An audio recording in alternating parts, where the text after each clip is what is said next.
It's not laziness. Your exhaustion is your body's quiet cry for healing, not hustle.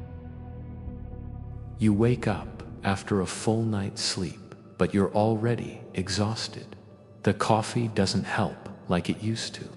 You push through your morning nod, along in conversations, and somehow get the work done. But deep down, it feels like you're just surviving, not living. The question eats at you. Why am I always so tired? And worse, why do I feel guilty for it? We're conditioned to associate fatigue with laziness. If you're tired, maybe you're not trying hard enough. If you need a break, maybe you're just weak. But what if the constant exhaustion you feel is not a flaw in your character, but a message from your body? Your tiredness may not be because you're doing too little. It may be because you're carrying too much, too quietly, for too long. Let's start from where it hurts most. The emotional weight. Unprocessed stress has a way of settling into the body like wet sand.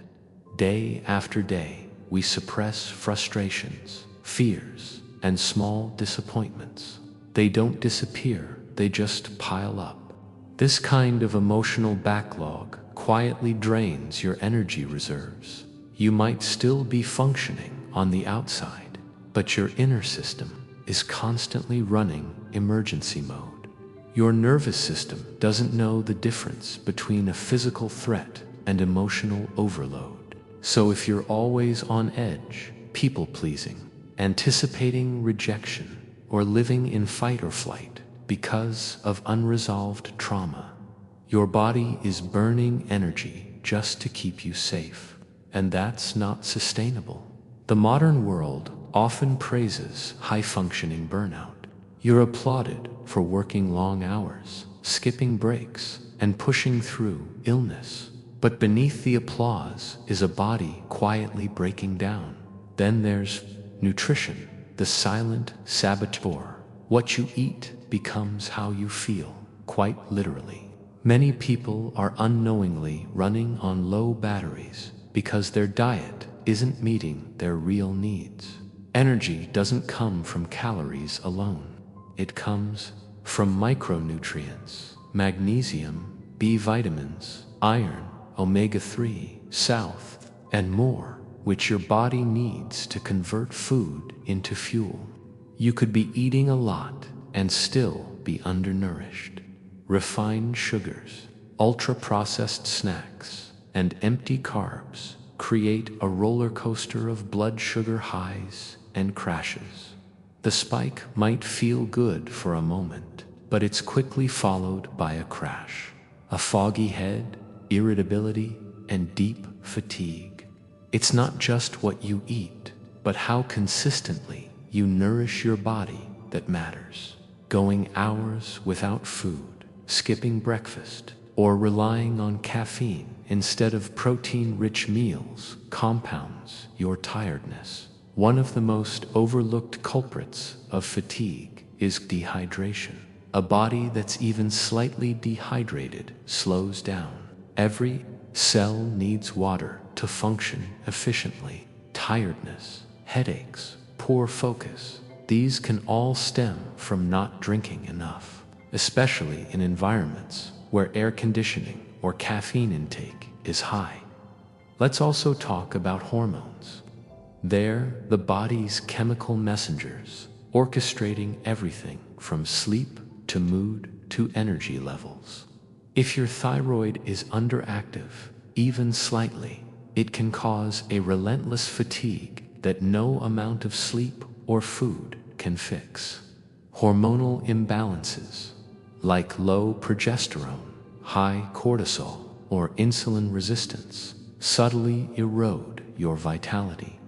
Cortisol, the stress hormone, deserves a spotlight here. In a healthy cycle, cortisol rises in the morning to help you wake up and falls at night to let you sleep. But in people who are always tired yet wired, cortisol is often out of sync, either too low when you need it, or too high when you're supposed to wind down. This imbalance leaves you dragging your feet through the day and restless at night. Sleep itself is another complex story. Quantity isn't the only factor. Quality matters more. You might spend 8 hours in bed, but still wake up feeling wrecked. If your sleep is fragmented or shallow, blue light exposure, inconsistent routines, overthinking before bed, or alcohol use can all interrupt the deep stages of sleep. Your body needs for true restoration, but there's a more intimate layer too: emotional burnout. This isn't just mental fatigue, it's soul tiredness. It's what happens when you give your energy to everyone else, constantly override your boundaries, and forget how to receive. You wake up tired, not because you haven't rested, but because you've stopped feeling safe in your own life. You stopped feeling joy. You stopped being curious. Your days become a checklist, not an experience. You stop seeing people. You start withdrawing. And sometimes even resting doesn't help, because rest without healing isn't really rest. It's just a pause in the pressure. There's also a kind of tiredness that comes from not living in alignment with who you are. Doing work you don't care about, being in relationships that deplete you, living in ways that contradict your values. This internal dissonance creates friction, and over time, friction becomes fatigue. And what about medical conditions that sneak under the radar? Anemia, particularly iron deficiency anemia, is a major energy thief, especially in menstruating individuals. Low iron levels reduce the oxygen your cells receive, making every movement feel like a mountain. Vitamin D deficiency, especially in darker or indoor lifestyles, is another silent culprit. So is chronic inflammation from poor gut health, food sensitivities, or autoimmune issues, which consumes internal resources just to manage the constant fire. Let's not ignore your mental health. Depression doesn't always look like sadness. Sometimes it looks like exhaustion. Anxiety isn't always racing thoughts. Sometimes it's the chronic tension that makes your body feel heavy. Fatigue can be a symptom of both, and when misinterpreted as laziness, it only worsens the cycle of self-blame. Then comes the guilt, the voice in your head that says, you have no right to be tired. Others have it harder. You should be more productive. You should be grateful. So instead of listening to your body, you shame it. Instead of slowing down, you speed up. Instead of asking for help, you isolate, and the tiredness deepens. But here's the truth. Your exhaustion is not a flaw, it's feedback. Your body is speaking to you, not betraying you. It's asking for something different. So what do? Start by listening, not just casually, but with reverence. What patterns are repeating? What emotions are you suppressing? What habits are silently depleting you? Begin rebuilding your energy from the inside out. That might mean eating meals that are rich in real, whole foods with enough protein, healthy fats, and leafy greens to nourish your nervous system.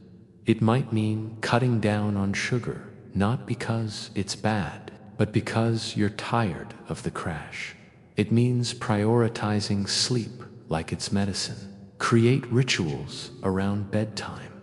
Dim the lights early. Put your phone away. Let yourself drift.